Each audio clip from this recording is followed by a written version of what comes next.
अस्सलाम वालेकुम नाज़रीन। प्रोग्राम न्यूज़ टॉक में अव्हांखे भली ख़ार चऊं था। नाज़रीन अव्हांजे इल्म में आहे त कोरोना वायरस जे करे सॼी दुनिया जेका आहे उहा हींअर थरथले में आहे।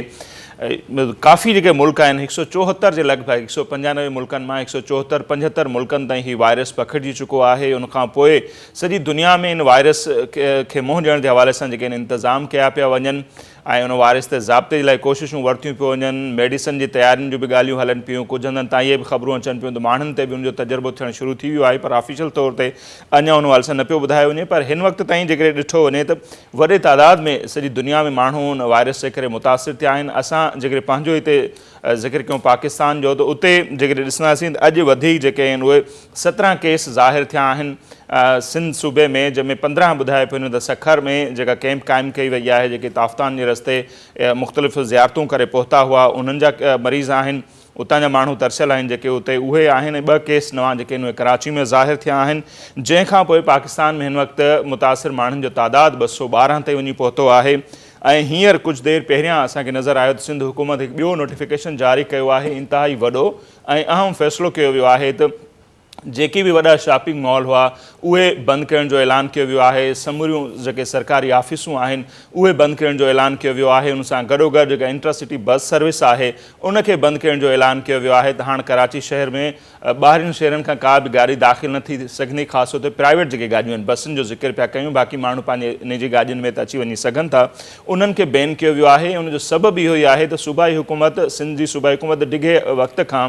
इहे मुख़्तलिफ़ क़दम त खणे पई। स्कूल बंदि थी विया,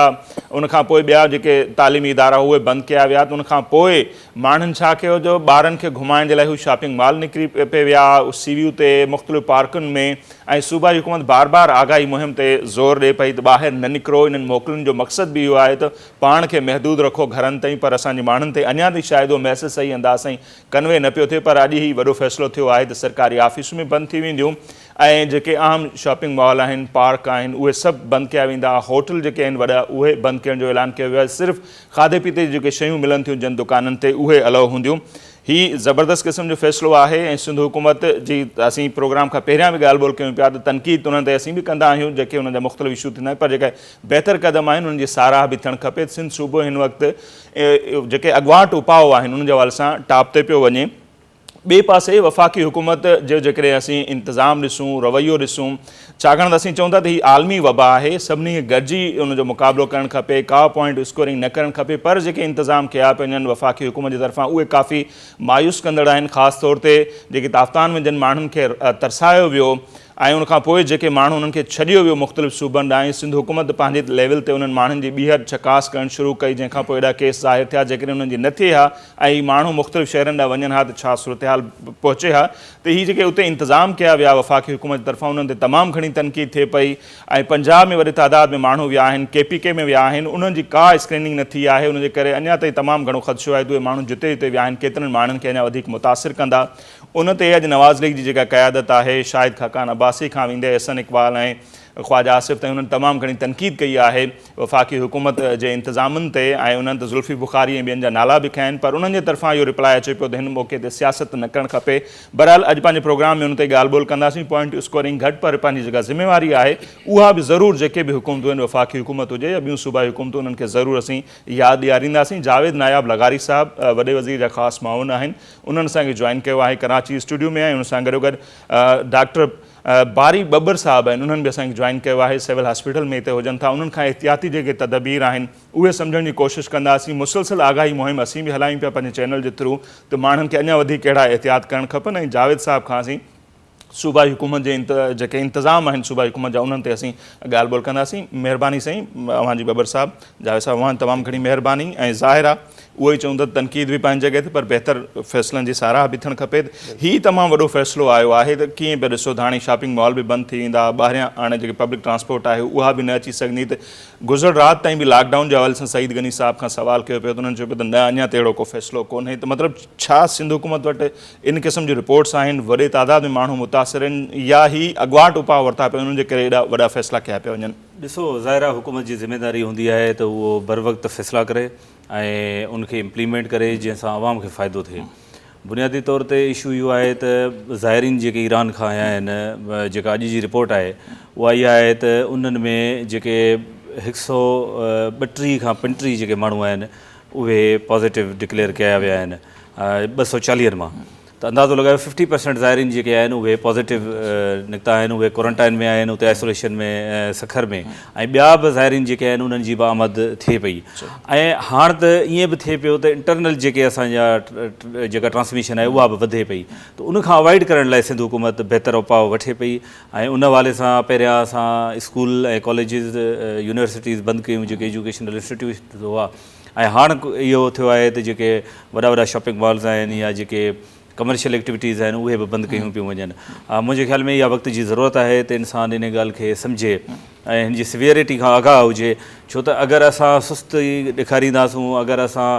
उन ते एक्शन न खणंदासूं त उन जो अदराक माण्हुनि खे न थींदो। ज़ाहिर आहे स्टेट जेका आहे गवर्नमेंट आहे उहा एक्शन खणंदी त पोइ माण्हू उन ते मजबूर हूंदा कंहिं बि शइ खे अमल करण ते। थिए ईअं पियो त असां वटि माण्हू इनखे नॉन सीरियस वठनि पिया। तव्हां ॾिठो त फेडरल हुकूमत बि इंतिहाई नॉन सीरियस पंहिंजो एटीट्यूड शो कयो, का बि मीटिंग न कयूं पहिरियां 15-20 ॾींहं, त उन्हनि इन ॻाल्हि खे सीरियस ई कोन वरितो। ॿिया जेके 3 सूबा हुआ उन्हनि में जेके ज़ाइरीन विया उन्हनि जी का बि डेटा न आहे उन्हनि वटि, न उन्हनि लाइ को आइसोलेशन वार्ड्स क़ाइमु कया विया, न उन्हनि लाइ को ट्रीटमेंट हुई। पर सिंध हुकूमत पहिरें ॾींहं खां सीएम मुराद अली शाह साहब, चेयरमैन बिलावल साहब जी डायरेक्टिव्स ते तमामु घणा उपाउ वरिता, मीटिंग्स कयूं आहिनि, पाण विज़िट बि कयो आहे। तव्हां ॾिठो त दुनिया में वॾे में वॾो जेको आइसोलेशन वार्ड्स जेके आहिनि उहे सखर में क़ाइमु कया विया, लेबर जेको असांजा फ्लैट्स हुआ उन्हनि में। ऐं हाणे इहे नवाबशाह में, हैदराबाद में, कराची में, लाड़काणे में, हर डिविज़नल हेडक्वाटर में ज़रूरत पई त असां हर ज़िले हेडक्वाटर में बि जेको आहे उहे पंहिंजा आइसोलेशन वार्ड्स क़ाइमु कंदासूं। आहे बेसिकली अवेयरनेस फैलाइणी, माण्हुनि खे इन ॻाल्हि खां आगाह करिणो आहे त बाबा हिक ॿिए खां जेको आहे उहो आइसोलेट रहो, हिक ॿिए खां परे रहो। हथु जेको चवनि पिया WHO तरफ़ां इहे डायरेक्टिव्स आयूं आहिनि त बाबा हैंडशेक न कयो, हथु न मिलायो, परे खां बीह करे हिक ॿिए खे सलाम कयो, हथु ॿधी सलाम कयो। ज़रूरी न आहे त असां जेको पंहिंजो मिज़ाज आहे, जेको कल्चर आहे असांजो, त असां हिक ॿिए खे भाकुर पाए हथु पाए ॾींदा आहियूं। त मुंहिंजे ख़्याल में इहे सभु शयूं आहिनि जेके वधीक डॉक्टर साहिबु ज़ाहिर आहे पब्लिक हेल्थ जा तव्हांखे ॿुधाईंदा, पर सिंध हुकूमत बहितर उपाउ वठे पई, अवाम बि हिन मां काफ़ी मुतमइन आहे। वर्ल्ड वाइड एप्रिसिएशन मिले पई सीएम मुराद अली शाह साहब खे, उनजी कैबिनेट खे, हेल्थ मिनिस्टर अदी अतरा पेचूहो साहिबा खे, ऐं सिंध हुकूमत जा जेके बि नुमाइंदा कमु कनि पिया ज़िलनि में या डिस्ट्रिक्ट हेडक्वाटर्स में। हाणे त सीएम साहब नोटिफिकेशन बि कढियो आहे मुख़्तलिफ़ मिनिस्टर्स जो ऐं एडवाइज़र्स जो, MP MNAs जो, त उहे पंहिंजे ज़िलनि में वञनि, उते जेके डिस्ट्रिक्ट जेका आहे असांजी ऑर्गेनाइज़ेशन्स आहिनि या असांजो जेको डिस्ट्रिक्ट जो सेटअप आहे गवर्नमेंट मशीनरी जो, उन्हनि सां मीटिंग्स कनि ऐं माण्हुनि खे आगाही ॾियनि। ॾिसो, सिर्फ़ु स्कूल बंदि करण सां, सिर्फ़ु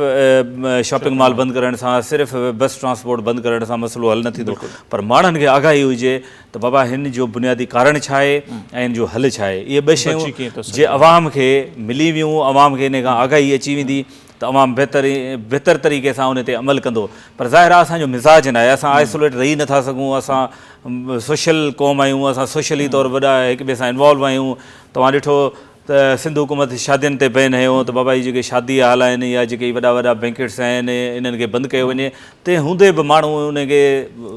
अमल नथा कनि। त मुंहिंजे ख़्याल में इहो सिर्फ़ु पुलिस जो कमु न आहे त उन ते अमल दरामद करे, सिर्फ़ु इहो हुकूमत जो कमु न आहे, पर इन में हर माण्हू खे साम्हूं अचिणो पवंदो। जेके असांजा नोटेबल्स आहिनि, जेके इन्फ्लुएंशियल्स आहिनि, ख़ासि तौर ते मज़हबी तबिको, ॾिसो सऊदी अरेबिया में, ईरान में, UAE में, इवन क़तर में, जिते किथे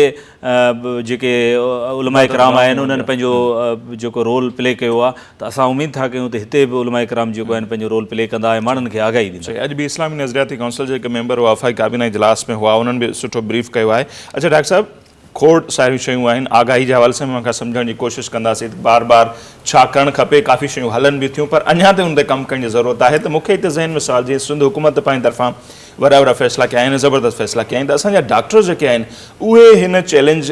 हिन मुक़ाबिलो करण लाइ हिन चैलेंज जो केतिरा तयारु आहिनि? छाकाणि त कुझु देरि पहिरियां सोशल मीडिया ते असांखे नज़र आयो त चाइनीज़ जेके नर्सूं आहिनि, मे बि ॾिठो हुजे त को शायदि मुसलसल उन्हनि मास्क पाता आहिनि, चहिरे ते अहिड़ा निशान पइजी विया आहिनि। त असांजा डॉक्टर वरी नॉर्मल थिए ईअं थो जो कुझु शहरनि में हाणे खां ई एतिजाज ते बि हलिया विया आहिनि, यंग डॉक्टर्स, त असां वटि किट्स न आहिनि या छा, त असांजा डॉक्टर केतिरा तयारु आहिनि, केतिरा उहे संजीदा आहिनि हिन वबा जो मुक़ाबिलो करण जे लाइ? ॾिसो, डॉक्टर्स त मोटिवेटेड आहिनि, उन्हनि जो त कमु आहे पेशेंट्स खे ट्रीट करणु। बिल्कुलु, अॼु बि YDA शायदि पंजाब जो बाइकॉट हो, उहो मूं ॾिठो हो पंजाब में, कि असल में छा है कि अगर तव्हांखे डॉक्टर्स के सर्जिकल मास्क नथा तव्हां अवेलेबल कयो, ग्लव्स नथा अवेलेबल कयो, छो जो सभ खां जेका फ्रंट लाइन ते आर्मी तव्हांजी इन्हनि पेशेंट्स खां डील करण लाइ उहो त डॉक्टर्स आहिनि न, डॉक्टर्स आहे, पैरामेडिक्स आहिनि, इहे ॿ जेके आहिनि तबका, इहे सभ खां पहिरियां पेशेंट सां इंटरेक्शन में अचनि था। ऐं अगरि इन्हनि खे सर्जिकल मास्क या ग्लव्स न ॾिना वेंदा, ज़ाहिर सी बात आहे इहे बि जेके आहिनि अगरि इन्हनि खे इन्फेक्शन थींदो त इहे अॻियां फैलाईंदा, स्प्रेड कंदा, छो जो इहे हिकु मरीज़ त न ॾिसंदा, हिकु डॉक्टर तक़रीबन 500 मरीज़ ॾिसंदो पर डे। अगरि इमरजेंसी में पेशेंट अचनि था त उहो अगरि हिकु बि इन्फेक्टेड मरीज़ डॉक्टर खे इन्फेक्ट करे थो त अॻियां डॉक्टर केतिरे खे इन्फेक्ट कंदो। डॉक्टर ली जो केस साम्हूं आहे चाइना, जंहिं सभ खां पहिरियों हिनखे डायग्नोस कयो, वीचारो पाण हिन दुनिया में न रहियो, त डॉक्टर नो डाउट उन्हनि जूं वॾियूं हिकु ज़िम्मेवारियूं आहिनि। कराची जी सूरत हाल ते जेकॾहिं ॾिसूं त अॼु बि ॿ जेके केस आहिनि उहे कराची में आहिनि, बाक़ी जेके 15 केस आहिनि उहे ज़ाहिर आया ई ईरान मां आहिनि। त हिते जेके ही 2 केस आहिनि, का इंफॉर्मेशन आहे त उहे पकड़जनि पिया, जेके वायरस पकड़ियो उतां खां पिया थियनि, या इन्हनि जी बि का ट्रेवल हिस्ट्री वग़ैरह आहे? जेके 2 पेशेंट असां वटि पंहिंजे हॉस्पिटल में एडमिट आहिनि, इन्हनि जी त ईरान जी हिस्ट्री आहे। अच्छा, इहे त ख़ैर इम्प्रूव थियनि पिया, 2 पेशेंट यंग आहिनि, इम्प्रूव थियनि पिया इहे 2, इन्हनि खे आइसोलेट कयो वियो, इन्हनि जी फैमिलीज़ वैसे नेगेटिव आयूं हुयूं, उन्हनि में इन्हें स्प्रेड न कयो हो, बट इहा सुठी ॻाल्हि आहे कि यंग हुआ, इम्प्रूव थियनि पिया। अच्छा, इन में जेको वधीक इफेक्ट ईंदो आहे उहो एल्डरली खे घणो आहे, जेके 65 साल खां मथे जी जंहिंजी एज आहे उन्हनि लाइ वधीक ख़तरो आहे। हाँ, बाक़ी जेके गवर्नमेंट जी तरफ़ खां एडवाइज़रीज़ आहिनि, जेके WHO जी तरफ़ खां आहिनि कि भाई तव्हां गैदरिंग्स बंदि कयो, ठीकु आहे न, आइसोलेट कयो, हैंडशेक्स आहिनि। अच्छा, गैदरिंग्स में ईअं कि जीअं मॉल्स आहिनि, जो अॼु तव्हां चओ पिया त इहे बंदि आहिनि, त इहो बेटर आहे। हैंड वॉश जी आहे कि भई अगरि तव्हांजो को कॉन्टेक्ट में आहे केरु त तव्हांखे करणु इहो घुरिजे कि हैंड वॉश करणु घुरिजे, छो जो जरासीम जेको आहे तव्हांजे हथनि ते अची करे बि एटलीस्ट 15 मिंटनि ताईं रहे थो, ऐं उन्हनि हथनि सां अगरि तव्हां टच कयो था पंहिंजी आइज़ खे, अखियुनि खे, नक खे या वात खे, त रिस्क आहे कि तव्हांखे बि इन्फेक्शन थी वेंदो। त WHO जी जेके न्यू गाइड आहे कि तव्हां पंहिंजा हैंड्स वॉश कयो हर कंहिं इंसान सां मिलाइण खां पोइ, छो जो उहो त खे चवंदा अवॉइड कयो, हथु मिलाइण बिल्कुलु छॾे ॾियो हाणे, पर इहो आहे कि अगरि तव्हांजो एक्सीडेंटली कॉन्टेक्ट थी बि वञे थो त तव्हां हथनि खे हैंड वॉश कयो, ॿी ॻाल्हि आहे सैनिटाइज़ करे सघो था, ठीकु आहे। मास्क उन सूरत में यूज़ कयो अगरि तव्हांजो इंट्रैक्शन 1 मीटर ताईं आहे,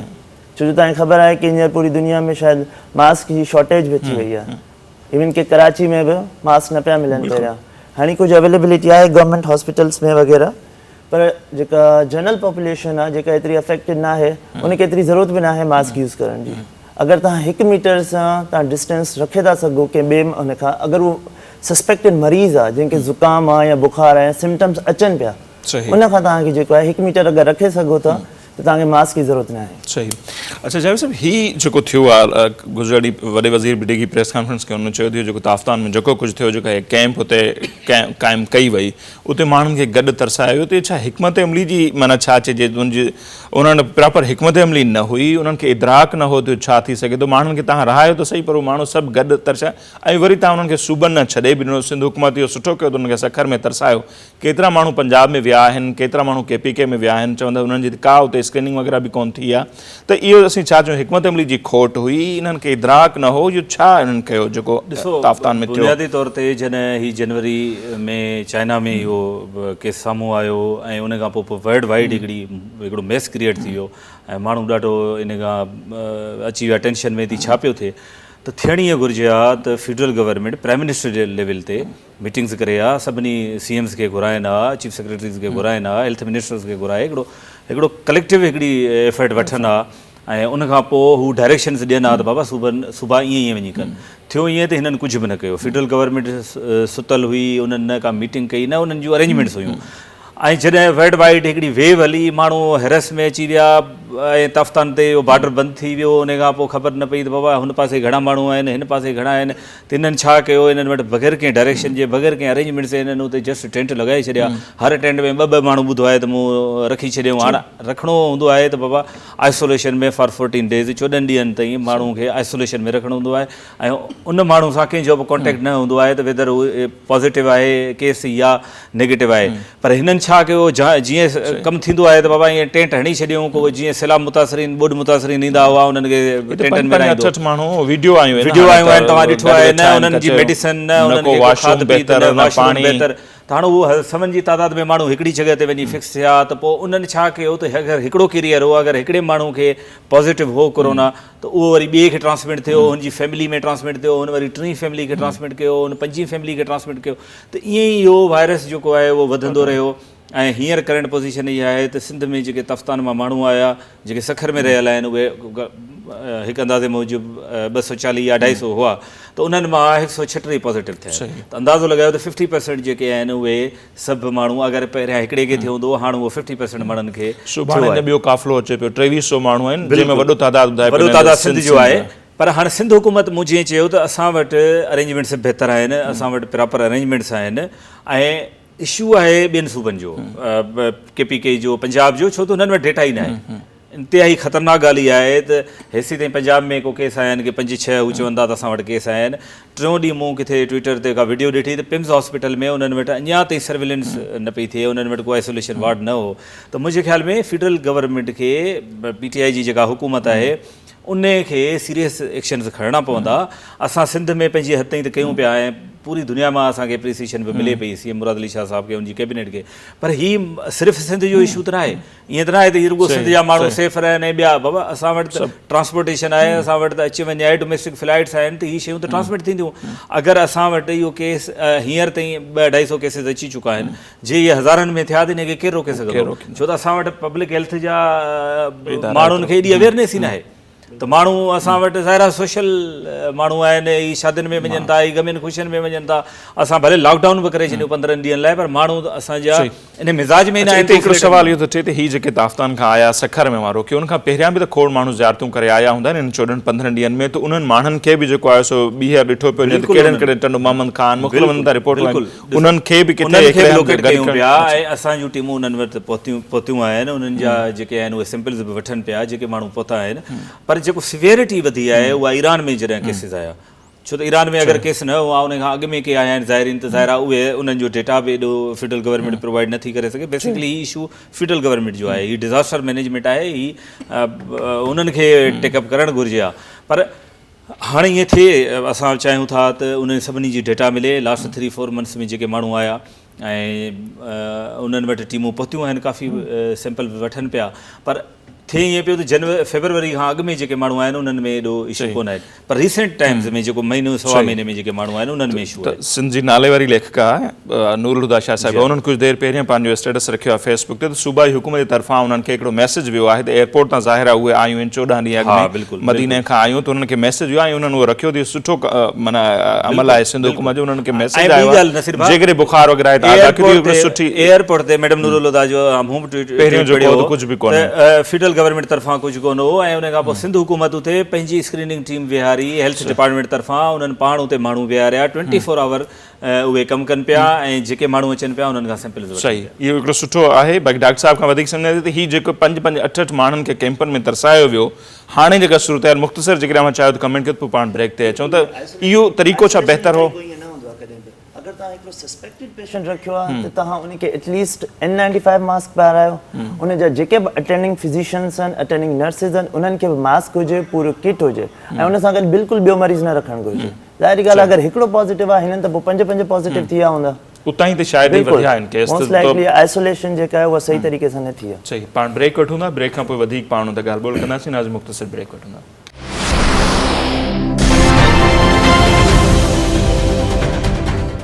जी नाज़िम ब्रेक खां पोइ हिकु भेरो ॿीहर अव्हांखे भलीकार चऊं था अच्छा जावेद साहिब अॼु मूं कुझु देरि पहिरीं इहा बि ख़बर पढ़ी पई पीपल्स पार्टीअ जेके पंहिंजी तरफ़ां उन्हनि जूं कोई विंग्स मुख़्तलिफ़ ठहियल आहिनि हिकु डॉक्टर यूनियन बि आहे या विंग आहे उन्हनि खे बि फ़ाल करे बि पाकिस्तान पीपल्स पार्टी त उहे बि हाणे सरगर्म थियनि पिया सॼे सूबे में उहे बि कमु कंदा या जीअं पाक फ़ौज जी तरफ़ां बि ऐलान आयो आहे त उन्हनि बि पंहिंजूं तयारियूं करे वरितियूं वेंदा ईअं ई हर फ़र्द खे पंहिंजी तयारी करणु खपे जीअं प्रोग्राम खां पहिरियों पाण ॾेखारियो वारह जी हिकिड़ी तस्वीर जेका आई आहे तो दुकान जे ॿाहिरियां हैंड वॉश वग़ैरह उन्हनि रखियो आहे त साफ़ सुथरा थी पोइ अचो त ॻोठनि ताईं इहो मैसेज कन्वे बि थियो पियो बाक़ी जेकी तयारियूं थियनि पियूं अव्हांजी तरफ़ां पार्टी लेवल ते या चेयरमैन बिलावल भुट्टो ज़रदारी साहब अॼु ऐलान कयो आहे त पीपल्स पार्टी जेके बि तंज़ीमी जेको असांजूं एक्टिविटीज़ आहिनि उहे सभु मुअतल कयूं आहिनि ऐं क़ाइदे अवाम शहीद ज़ुल्फ़िकार अली भुट्टो जी जेका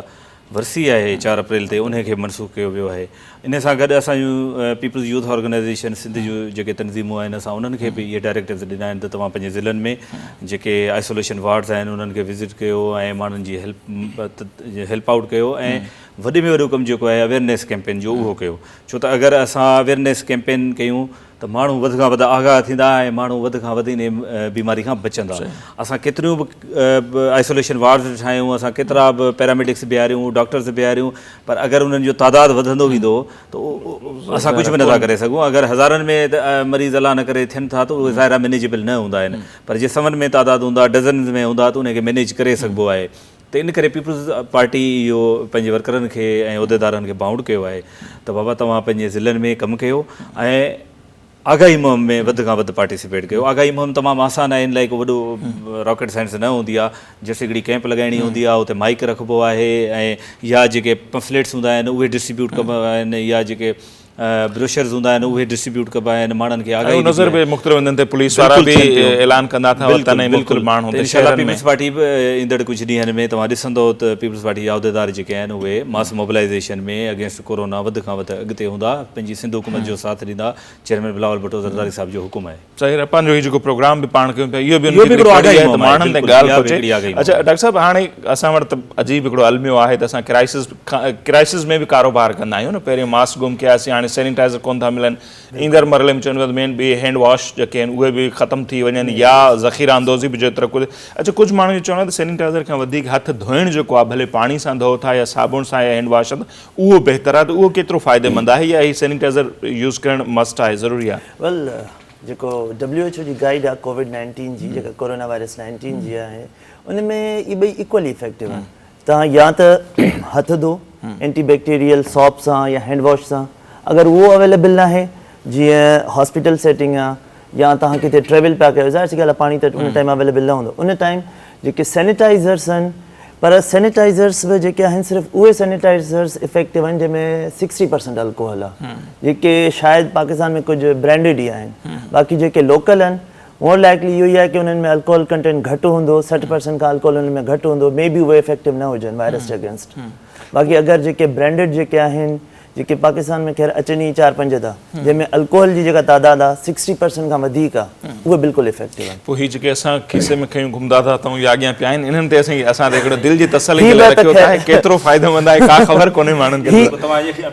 ॿ त ख़ैर इफेक्टिव आहिनि, हीअ 75% वारा आहिनि। ओके, माना तसली कयूं त इहो बहितर आहे। पोइ माण्हू जे त अल्कोहल जेको आहे उनमें कंटेंट जेको आहे उहो 60% खां मथे हुअणु घुरिजे। अच्छा, जेके हिन खां पहिरियां जेके असां यूज़ कंदा हुआसीं उहे ईंदा अल्कोहल फ्री,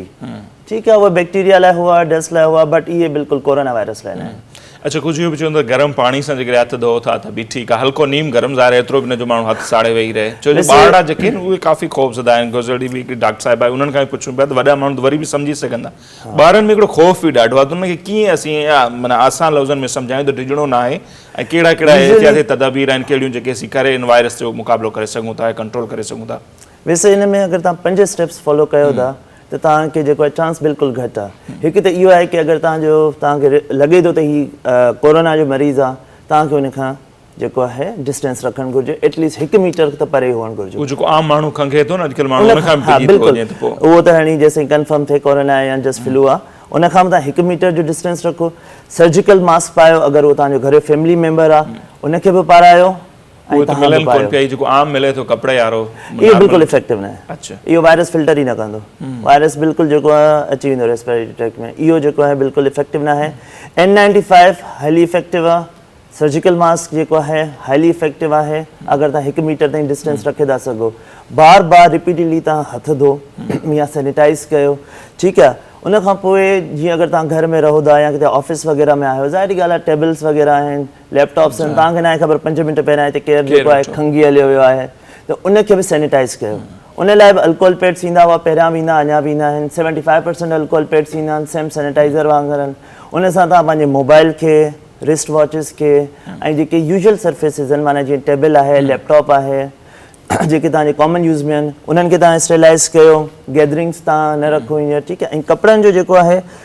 कि अगरि तव्हां कपिड़ा पाए ऐं उहे कॉन्टेक्ट में अचनि था त यूजुअली वायरस 8 कलाकनि ताईं कपिड़नि में हूंदो आहे। अगरि तव्हां उन्हनि खे डिसइंफेक्ट कयो था क्लोरीन बेस्ड डिसइंफेक्टेंट सां, जेके कॉमनली जेके जेके हैंड वॉशिंग पाउडर्स उन में हूंदो आहे, उन सां जेको आहे वायरस किल थी वेंदो। उस ते रखो चवनि था त शायदि अच्छा, अल्ट्रावायलेट रेज़ बि इफेक्टिव आहिनि, बिल्कुलु आहिनि। बट स्किन लाइ न, कपिड़नि लाइ कपिड़ा वग़ैरह ज़ाहिर धोइण खां पोइ बि चवंदा हुनखे सुकाइण ज़रूरी आहे। अॼुकल्ह त कराची में माण्हू रहे थो त धुप त अल्ट्रावायलेट। अच्छा जाहिर साहब, इहो बि वॾो अलमियो आहे त असां क्राइसिस खे कारोबार कंदा आहियूं। क्राइसिस जे मौक़नि ते बि ॾिसो था हाणे त इहे सैनिटाइज़र मिलणु मुश्किल रही आहे, उन्हनि जा रेट किथे निकिता पहुता, मास्क मिलनि कोन पिया। हाणे कुझु माण्हुनि खे इहो बि डपु आहे त जेकॾहिं हीउ फ़ैसिलो आहे त होटल बंदि कयो, चांहि जा नंढा होटल थोरे वॾा, बसूं बंदि थींदियूं त कुझु शयूं थी सघनि अञा वधीक महांगियूं थियनि या नायाब थी वञनि, खाइण पीअण वारियूं शयूं, त उन ते सूबाई हुकूमत जी कहिड़ी हिकमत अमली त आम वाइफे जूं शयूं माण्हुनि खे प्रॉपर अंदाज़ सां मिलंदियूं रहनि? ॾिसो, इंतिहाई इहो वॾो अलमियो आहे त अगरि इंटरनेशनल का वबा अचे थी या जंहिंमें हज़ारे सवें माण्हू मुतासिर थियनि था, मरनि था, ऐं एॾो इंसानी अलमियो थिए थो, हिकिड़ो अलमियो जनमु ॾिए थो। ऐं उन में जेके सरमाएदार हूंदा आहिनि उहे पंहिंजो पैसो ठाहिण लाइ माल जेको आहे उहो गोदामनि में लिकाए छॾींदा आहिनि ऐं उन्हनि जूं प्राइसिस जेके आहिनि उहे डबल ट्रिपल करे छॾींदा आहिनि। जीअं डॉक्टर साहब ॿुधायो त अगरि को सैनिटाइज़र आहे उहो हूं त 40-50 रुपए जो मिलंदो हो, पर हाणे उहो 300-400 रुपए ताईं बि मिले नथो, ऐं मास्क जेके आहिनि त मिलनि ई कोन था। त हाणे इहे सभु शयूं ॾिसो, सरमाएदाराना निज़ाम में इहे सभु शयूं थियनि थियूं। स्टेट जी ज़िम्मेदारी आहे हुकूमत जी, त उन्हनि खे तव्हां ॾिठो त कुझु ॾींहं अॻु में मास्क जा जेके वॾा छापा उन्हनि मेडिकल मार्केट्स में लॻा ऐं उहे सभु शयूं ज़ाहिर थियूं ऐं उन्हनि खे अरेस्ट कयो वियो। ईअं ई सिंध हुकूमत एक्शन खणे पई, अगरि को माण्हू ईअं करे थो त उन जे ख़िलाफ़ु थिए पियो, पर थियणु न घुरिजे, छो त इंसानी अलमियो आहे ऐं सरमाएदार जेके आहिनि उहे बाद में भले जेको कमाए सघनि। इहो तव्हां ॾिठो त रमज़ान शरीफ़ में अक्सर ईअं कंदा हुआ हर साल, त हिन वारे वरी हिननि खे हीअ बीमारी जेका आई आहे त उन में ई वरी पैसो ठाहिनि पिया। त मुंहिंजे ख़्याल में ईअं न थियणु घुरिजे। हुकूमत इन ते एक्शन खणे पई, पर मूं जीअं चयो त रुॻो हुकूमत जे एक्शन नाकाफ़ी आहे। रुॻो हुकूमत जो इहो इंसाननि जी पंहिंजी ज़िम्मेदारी आहे त हू ॿिए इंसान लाइ हिन वक़्तु हुकूमत खां वधीक इंसान जी इंडिविजुअल पंहिंजी गवर्नमेंट खे केतिरो ब्लेम कंदो। तव्हां पाण ॿाहिरि घुमंदो, तव्हांजो एक्सपोजर पंहिंजो आहे, हैंड वॉश न कंदो, हिन टाइम में तव्हांखे पंहिंजी रिस्पॉन्सिबिलिटी ॾेखारणी आहे, पंहिंजी ज़िम्मेदारी ॾेखारणी आहे। हर शइ गवर्नमेंट ते ब्लेम नथी करे। हीउ जेको कुझु पाण कयूं पिया महीने ॿिनि खां लॻे पियो त माण्हुनि ते सही मैसेज कन्वे थियो आहे, माण्हुनि में आगाही अञा ज़ाहिर ज़रूरत हर वक़्तु हूंदी आहे, पर केतिरे लेवल ताईं असीं चई सघूं था ईअं ई त माण्हुनि ते इहो मैसेज पहुतो आहे त हथ धोइणा आहिनि, माण्हुनि सां मिलणो न आहे, खंघणो न आहे कंहिंजे साम्हूं, त बिल्कुलु उन कुझु पॉज़िटिव बि वियो आहे मैसेज? कराची ऐं हैदराबाद जी जेका आवाम आहे, जिन सां इंटरेक्शन आहे, उन्हनि में त वाक़ई जेको आहे हाणे अवेयरनेस अची वई आहे कि भई मास्क यूज़ करणु घुरिजे, हैंड वॉश बार बार करणु घुरिजे। इंटीरियर जी अञा मूंखे एतिरी कंफर्मेशन न आहे, हींअर तव्हां तस्वीर शेयर कई कि ॻोठनि में बि शायदि हाणे हैंड वॉश जी वग़ैरह अवेयरनेस अचे पई। बिल्कुलु अचणु बि घुरिजे। सिटीज़ जा माण्हू थोड़ा वैसे एजुकेटेड आहिनि त उहे जल्दी अवेयरनेस खे फॉलो कनि था, बट हाणे इहा सोशल मीडिया या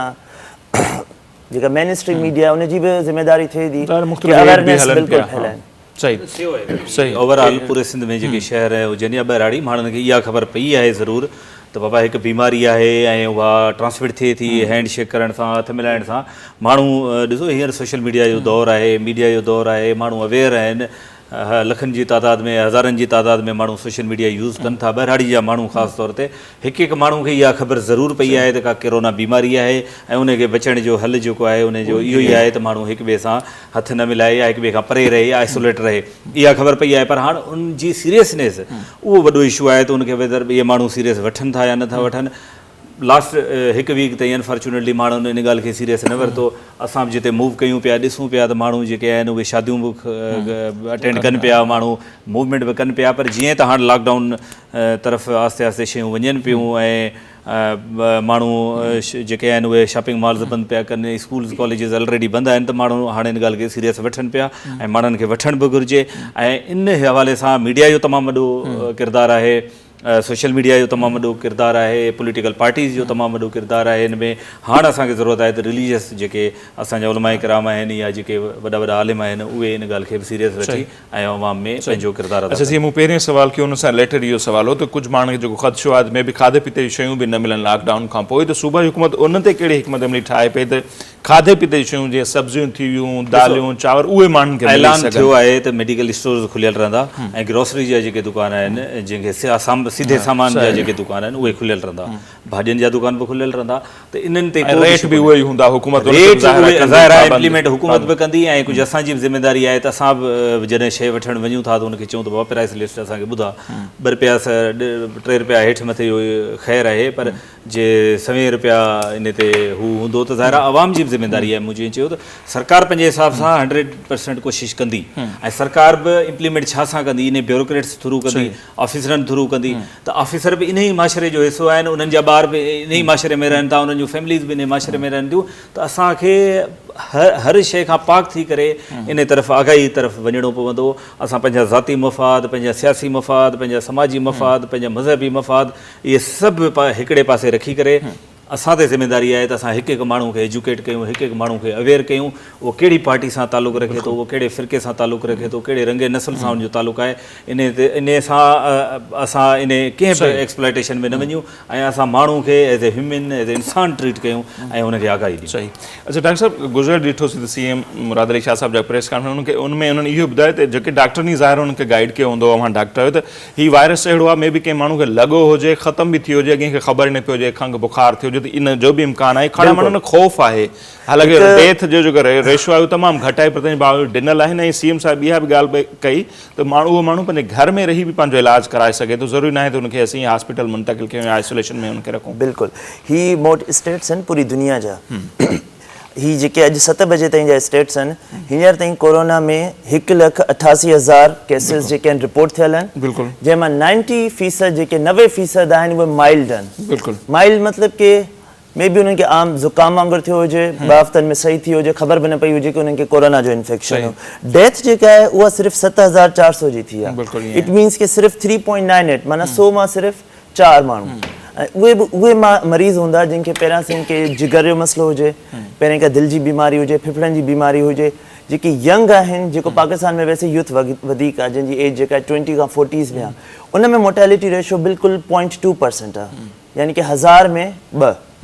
ठीकु आहे। बाक़ी एल्डरली में वधीक आहे जेके 65 खां वधीक आहिनि या जेके नियोनेट्स आहिनि 1 साल खां घटि आहिनि। बाक़ी जेका पाकिस्तान में यूथ आहे 20 खां 40 सालनि जी एज आहे जंहिंजी उन में जेको आहे डेथ जो रिस्क बिल्कुलु घटि आहे। मतलब चवण जो त खौफ ना ही करणो मुकाबलो एहतियात जरूर करणो पर हरूभरू इन के लगो हो जो मरी विंदो ई ना है। हां एहतियात जरूर करण घुर्जे पर पैनिक भी न करण घुर्जे एतरी मतलब बिल्कुल सीरियस डिजीज आहे फैलजी सके दी बट इन जो जेको डेथ जो रिस्क आहे एडो वधिक ना है। ठीक है बिल्कुल बर वक्त इलाज भी कजे एहतियात जो